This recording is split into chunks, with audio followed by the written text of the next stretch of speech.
বারবার আশ্বস্ত করছেন, তা সত্ত্বেও দেখা যাচ্ছে চাকরিহারা শিক্ষকরা আন্দোলন করছেন, অন্যান্য। দেখুন প্লিজ, আপনারা আমাকে এটা নিয়ে কিছু বলবেন না। আমার যথেষ্ট সিম্প্যাথি ওদের প্রতি আছে, ছিল এবং থাকবে। কিন্তু আপনাদের একটা জিনিস মানতে হবে, আমি তো মিটিং করে বলেছিলাম আমরা রিভিউ করব। কোর্টের ব্যাপারে আমাদের আইন মেনে চলতে হয়, একটা বাধ্যবাধকতা থাকে, এটা সবাইকে বুঝতে হবে। এবং আমাদের দিক থেকে আমরা রিভিউ পিটিশন করেছি। যদি রিভিউ পিটিশন অ্যালাউ করে ভালো কথা। আমরা চাইব, আমাদের আইনজীবীরা চাইবেন তাদের মতো যাতে ওদের চাকরি থাকে।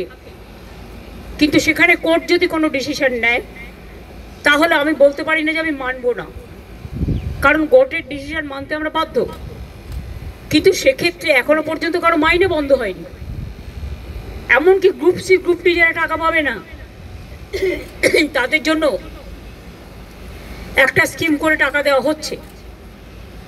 তার উপরে আমি জানি না, আমার একটা জিনিস খুব খারাপ লাগে, যারা উস্কাচ্ছে তারাই কিন্তু মামলাটা করেছে ওদের বিরুদ্ধে। চাকরিগুলো কিন্তু আমাদের জন্য যায়নি। চাকরিগুলো যাদের যাবার পথে দাঁড়িয়েছে সেটার জন্য দায়ী যারা, আমি তাদের বলবো এটা না করলেই পারতেন। যারা চাকরি খেয়েছেন তারাই যদি আজকে নাটের গুরুরা যদি আজকে তাদের স্বার্থ রক্ষার গুরু হয়ে যায়, সেখানে আমার আপত্তি আছে। তাদের রাজ্য সরকারকে বিশ্বাস করা উচিত ছিল। আমি নিজে ওদের সাথে মিটিং করেছি। শিক্ষকদের কাছ থেকে আমরা মিনিমাম সম্মান, সৌজন্য এটুকু প্রত্যাশা করি। রাজনীতির ঊর্ধ্বে থেকে তারা সমাজকে সেবা করুন, বাচ্চাদের শিক্ষা দিন। সবাই সমান নয়, কথাও আমি নিশ্চয়ই বলবো। অনেকে কাজও করছেন, তাদের সম্বন্ধে আমাদের কোনো অভিযোগ নেই। যারা আন্দোলন করছেন তাদের সম্বন্ধে আমার কোনো অভিযোগ নেই। আমার অভিযোগ একটাই, কাউকে আটকে রাখা জোর করে যায় না, রাস্তা অবরোধ করে মানুষের ক্ষতি করা যায় না, এটা কারো কাজ নয়। এবং এতে বাইরের লোকেরা আছে। টিচারের সংখ্যা কম, বাইরের লোকের সংখ্যা বেশি।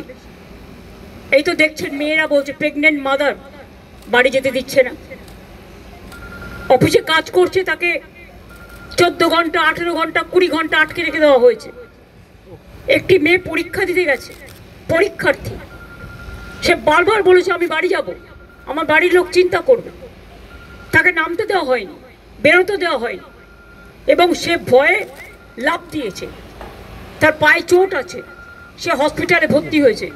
মনে রাখতে হবে না, আগে আমরা মানবিক মানুষ।